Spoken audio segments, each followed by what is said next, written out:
తర్వాత పాటిద్దాం. వీలైతే మీ కుడి చెయ్యి ఇలా ముందు పెట్టండి. ఇక్కడే లేకపోతే ఇంకా మన గొంతులేం లేపుతాం కదా. అయితే ఓ పని చేద్దాం, ఎందుకు అందరం కదపడం, మన కుదిపే పోగురమే, కదిపే పోగురం కదా. నిలబడదాం, మంచిదేగా. ధర్మం కోసం నిలబడ్డే వాళ్ళం కుర్చీలోంచి నిలబడమా? మనం ఖచ్చితంగా నిలబడతాం.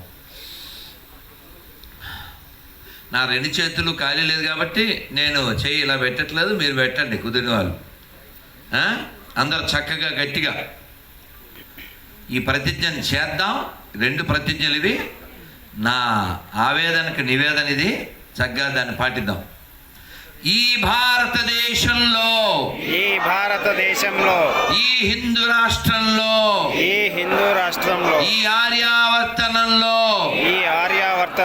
ఈ ధర్మ భూమిలో ఈ పుణ్య భూమిలో ఈ కర్మ భూమిలో ఈ పుణ్య భూమిలో ఈ వేద భూమిలో ఈ దేవ భూమిలో ఈ ఋషి భూమిలో హిందువుగా జన్మించిన నేను హిందువుగా జీవిస్తున్న నేను హిందువుల దగ్గరే కొంటాను, హిందువుల దగ్గరే తింటాను, హిందువులాగే ఉంటాను అని త్రికరణ శుద్ధిగా నా తల్లిదండ్రులు నా ఇష్టదైవం సాక్షిగా ప్రతిజ్ఞ చేస్తున్నాను.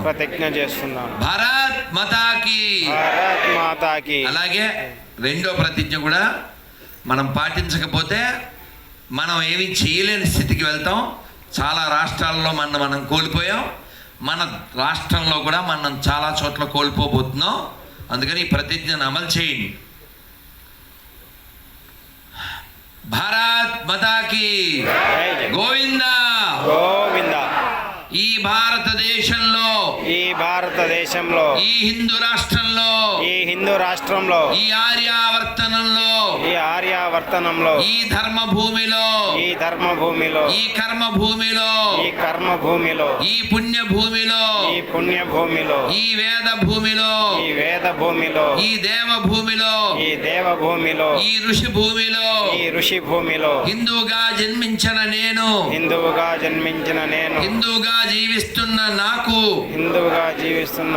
విదేశీ మ్లేచ్ఛ పాషండ పైశాచిక క్రూర మూఢ అజ్ఞాన సెమిటిక్ వ్యక్తి ఆధారిత మతములకు నాకు వారి కల్పిత గ్రంథములకు నా భారతదేశానికి నా పూర్వీకులకు నా కుటుంబానికి ఆ గ్రంథాలలో ఉన్న పేర్లకు పాత్రలకు సన్నివేశాలకు నాకు ఎటువంటి సంబంధం లేదు అని త్రికరణ శుద్ధిగా నా తల్లిదండ్రుల సాక్షిగా నా ఇష్టదైవం సాక్షిగా ధైర్యంగా బహిరంగంగా సభాముఖంగా గర్వంగా ప్రతిజ్ఞ చేస్తున్నాను.